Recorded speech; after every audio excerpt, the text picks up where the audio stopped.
بسم اللہ الرحمن الرحیم والصلاة والسلام علی رسول اللہ وعلی آلہ وصحبہ اجمعین۔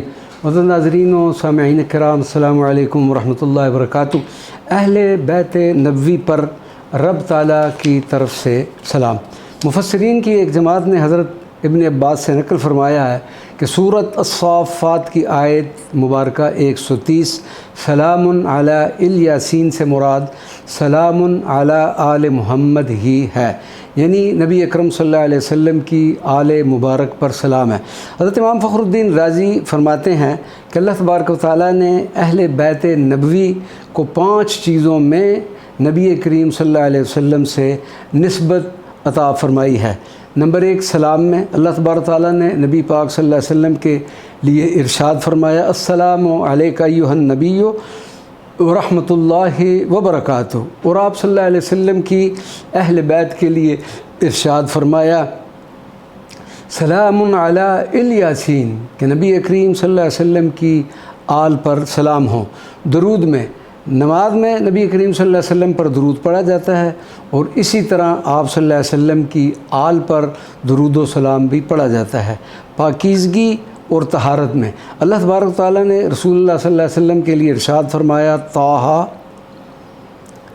اے طاہر، طٰہٰ اے پاک و طاہر۔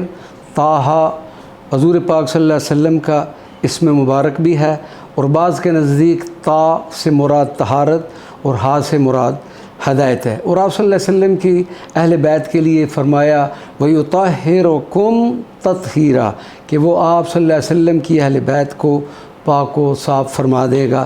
اسی طرح حرمت صدقہ میں آپ صلی اللہ علیہ وسلم نے ارشاد فرمایا لا تحل الصدقہ لمحمد ولآل محمد، محمد صلی اللہ علیہ وسلم اور آپ صلی اللہ علیہ وسلم کی آل کے لیے صدقہ لینے کی ممانعت ہے۔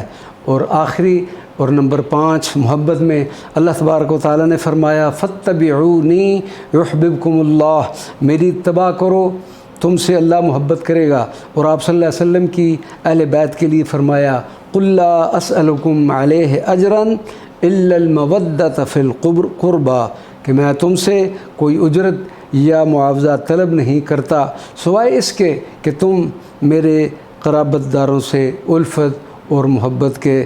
اللہ تبارک و تعالی ہمیں اہل بیت کی سچی اور پکی عقیدت اور ان سے محبت کرنے کی توفیق عطا فرمائے۔ وما علینا الا البلاغ المبین۔